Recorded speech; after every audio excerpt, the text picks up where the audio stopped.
Good evening. Today is Saturday, March 13th, the eve of the fourth Sunday of Lent. For the last 3 Saturdays, we've talked about the 3 pillars of Lenten discipline: fasting, prayer, and almsgiving. This fourth Sunday of Lent has traditionally, in the West, been known as a day of relaxation of Lenten disciplines.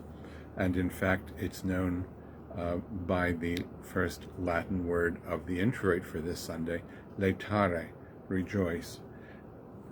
That introit begins, "Rejoice with Jerusalem and be glad because of her, all you who love her. Exult and sing for joy, all you who have been mourning over her." This is also sometimes called Rose Sunday because the purple vestments can be substituted by old rose or pink vestments. That's generally not the case these days because, in my experience, most clergy critics, particularly male ones, don't like wearing lots of pink or rose vestments. Anyway, I thought today, as a relaxation of our discipline, I might share with you an essay by my friend and one of my favorite authors, Fred Buechner. Buechner is an author, a theologian, a Presbyterian minister. He was born in 1926 and lives with his wife Judy in Vermont. This is an essay entitled Art. An old silent pond. Into the pond a frog jumps. Splash, silence again. This is perhaps one of the best known of all Japanese haiku. No subject could be more humdrum, no language could be more pedestrian. Basho, the 17th century poet, makes no comment on what he is describing. He implies no meaning, message, or metaphor. He simply invites our attention to no more and no less than just this: the old pond in its watery stillness, the kerplunk of the frog, the gradual return of the stillness. In effect, he is putting a frame around the moment, and what the frame does is enable us to see not just something about the moment, but the moment itself in all its ineffable ordinariness and particularity. The chances are that if we had been passing by when that frog jumped, we wouldn't have noticed a thing, or noticing it wouldn't have given it a second thought. But the frame sets it off from everything else that distracts us. It makes possible a second thought.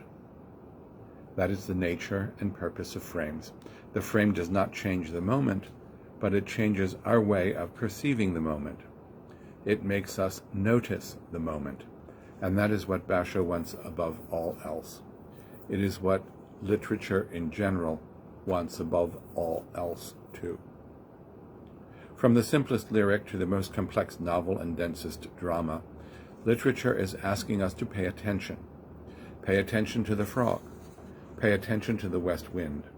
Pay attention to the boy on the raft, the lady in the tower, the old man on the train. In sum, pay attention to the world and all that dwells therein, and thereby learn to pay attention at last to yourself and all that dwells therein. The painter does the same thing, of course.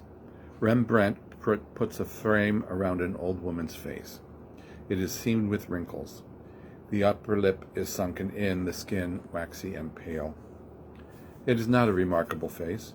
You would not look twice at the old woman if you found her sitting across the aisle from you on a bus.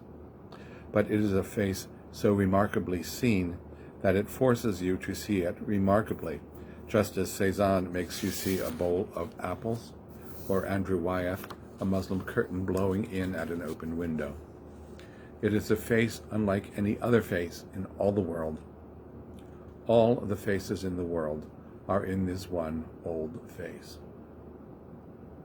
Unlike painters who work with space, musicians work with time, with note following note as second follows second. Listen, says Vivaldi, Brahms, Stravinsky. Listen to this time that I have framed between the first note and the last, and to these sounds in time. Listen to the way the silence is broken into uneven lengths between the sounds and the silences themselves. Listen to the scrape of bow against gut, the rap of stick against drumhead, the rush of breath through reed and wood.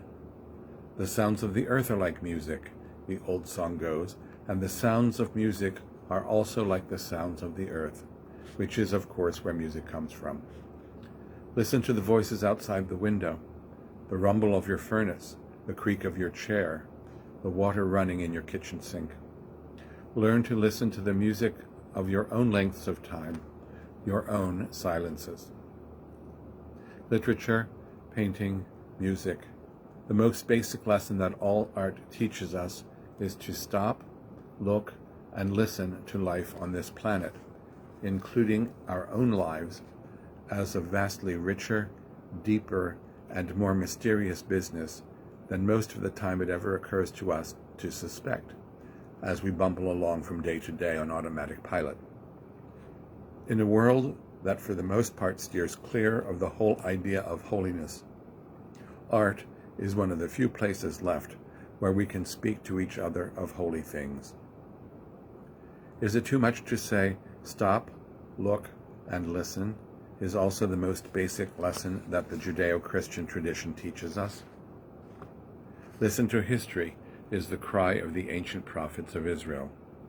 Listen to social injustice, says Amos. To head in the sand religiosity, says Jeremiah. To international treacheries and power plays, says Isaiah, because it is precisely through them that God speaks his word of judgment and command. And when Jesus comes along saying that the greatest command of all is to love God and to love our neighbor, he too is asking us to pay attention. If we are to love God, we must first stop, look, and listen for him in what is happening around us and inside us. If we are to love our neighbors, before doing anything else, we must see our neighbors with our imagination as well as our eyes. That is to say, like artists, we must see not just their faces, but the life behind and within their faces. Here it is love that is in the frame we see them. In a letter to a friend, Emily Dickinson wrote that consider the lilies of the field was the only commandment she never broke. She could have done a lot worse. Consider the lilies. It is the sine qua non of art and religion both. From Fred Buchner's memoir, Whistling in the Dark. I wish you a happy Laetare Sunday.